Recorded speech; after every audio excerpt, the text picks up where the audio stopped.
Wanita ini tiba-tiba membuka matanya dan menyadari ada seorang pria sedang memotong congsamnya. Dia sangat ingin melawan, tetapi mendapati bahwa dirinya tak bertenaga dan tak bisa bergerak. Hanya bisa bertanya dengan lemahnya, "Siapa kamu? Apa yang mau kamu lakukan?" Si pria masih sibuk sendiri terus memotong congsam si wanita tanpa ekspresi. Dia berkata dengan datar, "Ini adalah ruang mayat. Kamu sudah mati, dan aku sedang membantumu membersihkan tubuh." Si wanita pastinya tidak akan percaya omong kosong seperti ini. Berkata, "Jika aku sudah mati, bagaimana aku masih bisa bicara denganmu?" Si pria terus memotong congsam si wanita sambil berkata, "Karena sejak lahir aku bisa melihat yang tak bisa dilihat oleh orang lain. Di atasnya ada cap dari pemerintah, ini membuktikan bahwa dia benar-benar sudah mati. Di atasnya ada cap dari pemerintah, ini membuktikan bahwa dia benar-benar sudah mati." Di saat ini, di otak si wanita terbayang adegan saat kemarin dirinya terjatuh ke sungai. Dia tidak bisa menahan air mata, mau tidak mau menerima kenyataan pahit ini. Si pria terus merapikan penampilan si wanita dan hanya menyisakan sehelai daster merah di tubuhnya. Lalu dia mengambil obat dan menyuntikkannya ke tubuhnya. Katanya, agar tubuh si wanita tidak membusuk sebelum pemakaman.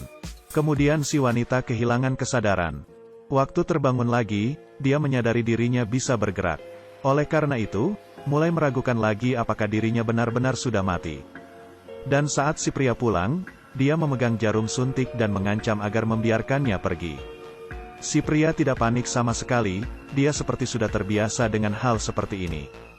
Berkata, "Jika kamu masih meragukan tentang apakah kamu sudah mati, bisa mencoba meraba nadimu."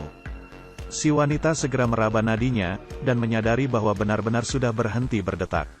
Di saat yang sama, di dalam benaknya muncul gambaran jiwanya keluar dari tubuhnya. Pada saat ini dia benar-benar putus asa, dan terduduk di lantai untuk waktu yang lama.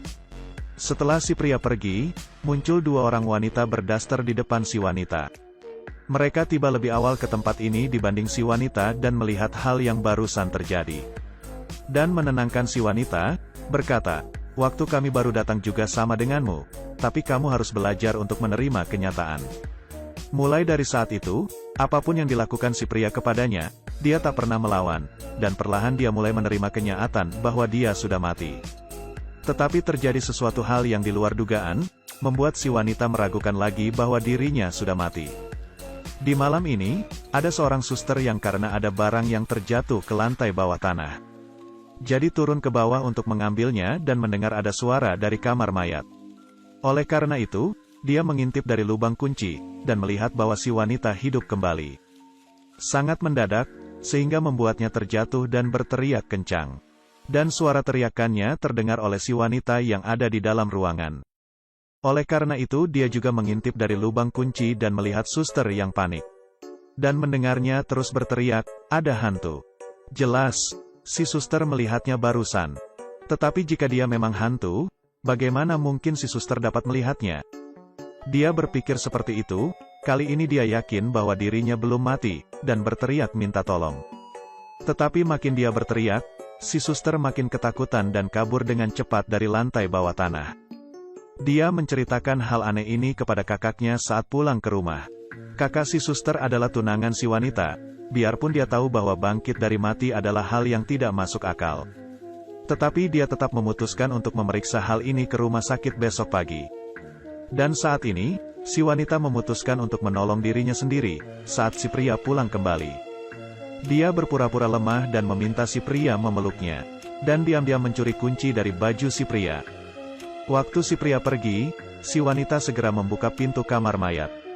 Tetapi saat dia membuka pintu besi terakhir dan bersiap kabur, si pria kembali dan si wanita tertangkap basah olehnya.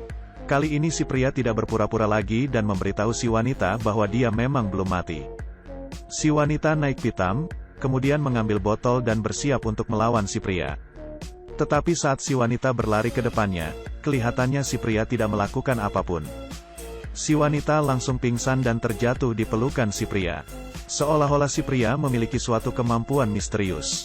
Keesokan harinya, si pria membawa segerombolan orang asing ke kamar mayat. Dan meneliti serta memegang ketiga wanita itu, dan di belakangnya ada orang yang sedang mencatat. Ternyata mereka adalah orang Jepang yang sedang meneliti virus yang bisa mengendalikan pikiran orang. Dan ketiga wanita itu adalah objek percobaan mereka. Virus inilah yang setiap hari disuntikkan si pria ke tubuh para wanita itu. Dan efek virus inilah yang menyebabkan muncul adegan kematian di benak mereka. Hanya saja, si wanita baru saja datang, jadi masih belum bisa mengendalikannya sepenuhnya. Sedangkan kedua wanita lainnya tidak sama, mereka sudah percaya dari dulu bahwa dirinya adalah hantu dan tidak bisa digoyahkan. Ini seperti efek akhir dari air hipnotis. Orang-orang Jepang itu puas dengan hasil percobaannya, tetapi mereka tidak berniat melepaskan ketiga wanita itu. Mereka bersiap mengubur ketiga wanita itu hidup-hidup ke kuburannya masing-masing. Tetapi kemudian kekasih si wanita datang mencarinya. Dan melihat melalui lubang kunci, si wanita yang matanya sedikit terbuka. Melihat ini, si pria baru percaya bahwa si wanita belum mati dan menabrak pintu dengan sekuat tenaga. Tapi malah ditahan oleh polisi yang tidak tahu apa-apa, dan akhirnya kalah jumlah. Bukan saja tidak dapat menolong si wanita, dia bahkan dikurung juga. Untungnya kekasihnya cukup pandai, dia memanfaatkan kesempatan memukul pingsan seorang dokter. Dan kabur dengan berpura-pura menjadi tim medis. Dan berhasil merebut sebuah senjata dengan bantuan dari adiknya di tengah perjalanan. Kemudian segera menuju ke kamar mayat. Kekasihnya bertemu dengan ketiga orang Jepang itu, dan dia yang tak berpengalaman langsung ditembak oleh orang Jepang itu. Saat dia mengira bahwa dirinya akan mati, si pria tiba-tiba berkhianat dan menyandera petugas Jepang itu dengan pistol. Biarpun si pria sempat melakukan hal yang salah, tapi itu hanya dilakukannya karena keluarganya disandera oleh orang Jepang. Tetapi barusan dia mengetahui bahwa tujuan orang-orang Jepang melakukan penelitian virus ini adalah untuk membunuh tentara Cina serta menguasai Cina. Sebagai orang Cina, dia tidak bisa menahannya lagi. Oleh karena itu dia memberitahu cara menyembuhkan virus itu kepada kekasih si wanita dan membiarkannya pergi. Sedangkan dia sendiri tetap tinggal di sana, kemudian menembak botol virus untuk bunuh diri bersama orang-orang Jepang itu. Sebelum meninggal si pria akhirnya tersenyum. Karena mulai dari saat ini dia tak perlu melakukan hal yang membuatnya merasa bersalah lagi. Kemudian kekasih wanita itu lari cepat-cepat ke pemakaman.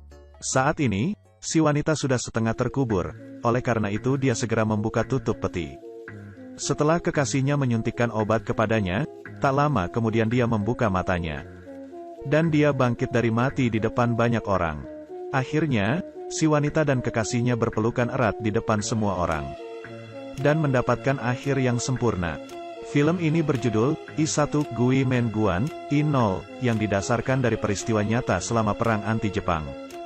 Selain para wanita penghibur, orang-orang Cina lain yang tertangkap menjadi kelinci percobaan, nasibnya sudah pasti sangat menderita. Jangan lupakan hinaan bangsa, ingat sejarah, perkuat Tiongkok kita, dan maju terus. Baik, hari ini sampai sini saja. Kita bertemu lagi di lain waktu.